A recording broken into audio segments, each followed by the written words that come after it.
Deidara versus Kisame. So we all know how it was played out. Kisame found out certain members of the Akatsuki died, didn't really care, thought it was predictable. But then he found out Deidara died and he was like, oh, okay, wow, that's crazy.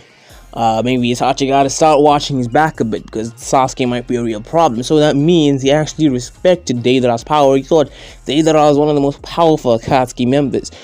So, does that really mean that he thought like Deidara was at his level of power? Well, I don't exactly think so, okay? So, let me explain to y'all why I don't think Deidara was really at Kisame's levels of power, but still powerful.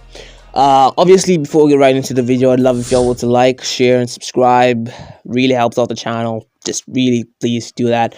Now let's get into it, okay? Now, I'll be honest. Every aspect of Taijutsu goes to Kisame without argument. It's just easily Kisame. Deidara is a long-range fighter. He never has any real use of strength, speed, durability, or hand-to-hand combat.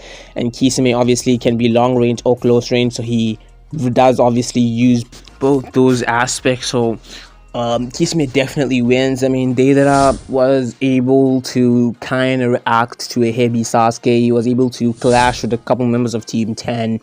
Great, okay, that's pretty impressive. He also tanked a couple of attacks from maybe Sasuke. It's really impressive, but it's nothing in comparison to Kisame consistently keeping up with Open Gate's guys' levels of physical strength, as well as Cloaked B, which is obviously really impressive. And by keeping up, I'm not just meaning in terms of physical strength, which on its own is really impressive, but he's also able to keep up with them in terms of speed, and both these characters are somewhat relative to a KCM1 Naruto, who is absolutely insanely fast. I mean, B in his base mode could keep up with Sasuke, and as I already said, Deidara struggled to keep up with Sasuke.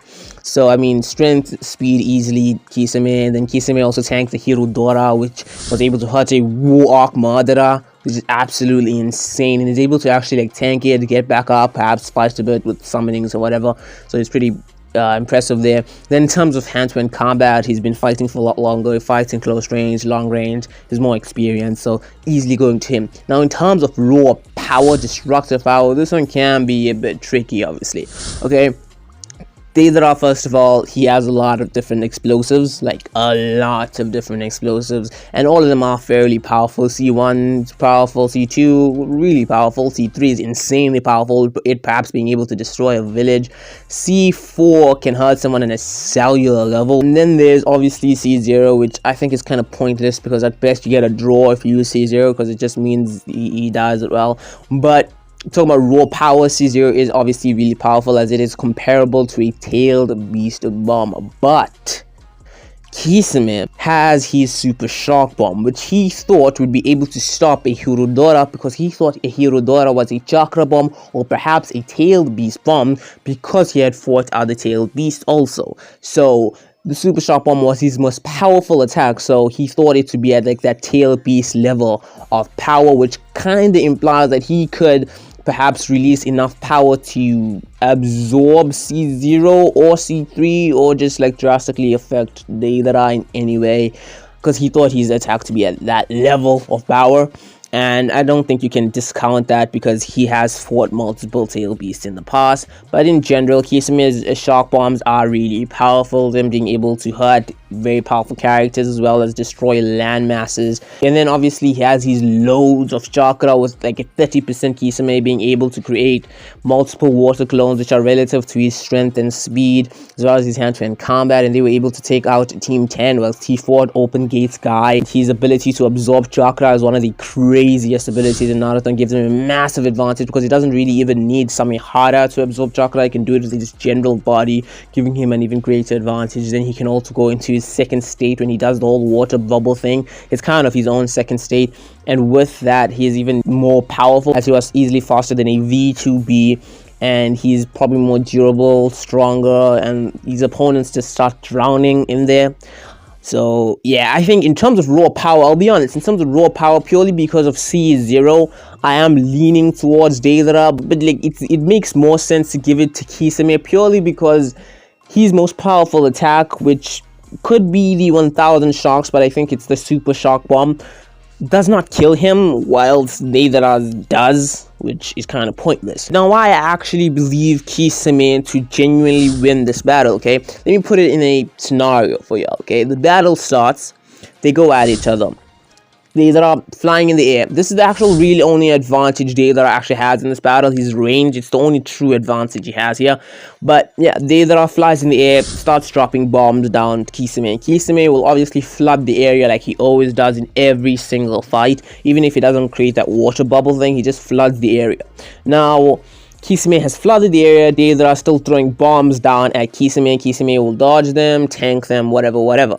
He can definitely go a while with C1 explosives easily. Then Deidara will go for C2. Gets a bit problematic for Kisame. Kisame should still be able to tank and block or dodge them as well. Then Deidara will go for C3. Now, if Deidara tries C3, this could be the problematic point for Kisame, but he could perhaps absorb the chakra from it before it even goes off. But more importantly, Kisame could use the water to decrease the impact of C3, and then it might not have that much of an effect on him. And more importantly, he did tank a Hirodora, which is more powerful than C3, and he should be able to then survive C3 and move even after that. He does have insane levels of chakra. C4, now let's talk about C4, okay? C4 is negated in my opinion. Okay, C4 is negated because of the fact that Kisame absorbs chakra. So if he feels that abundant level of chakra around him, floating around him, he will just absorb that chakra with his body. Or more importantly, if it gets into his body already, he can still absorb it and negate it from within himself, making Deidara's minute explosives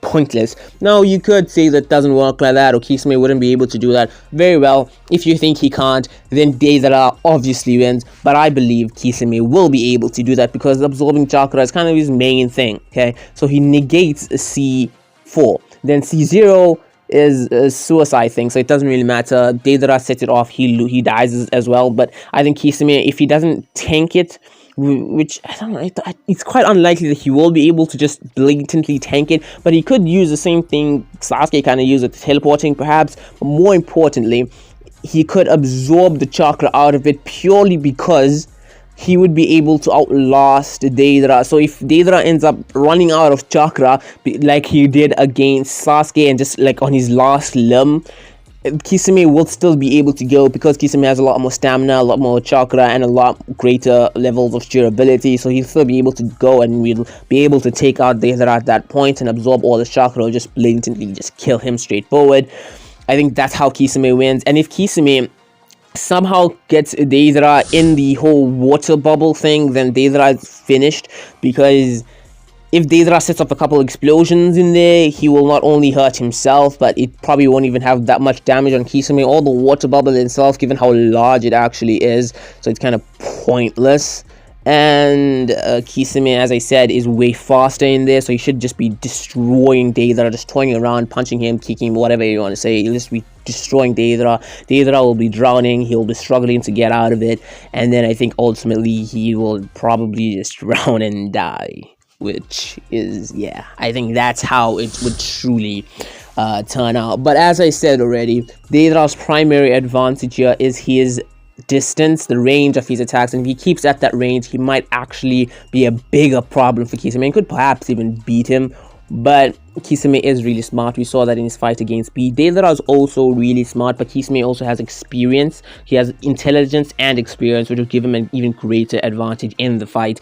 And I think that's how Kisame ultimately should win against Deidara. Now, I'm sure many people are going to have a lot of comments about this. If you'll do, you can leave them down below, whether good or bad. I'd love to see them. This is MC Info with another MC Clash. I'm out.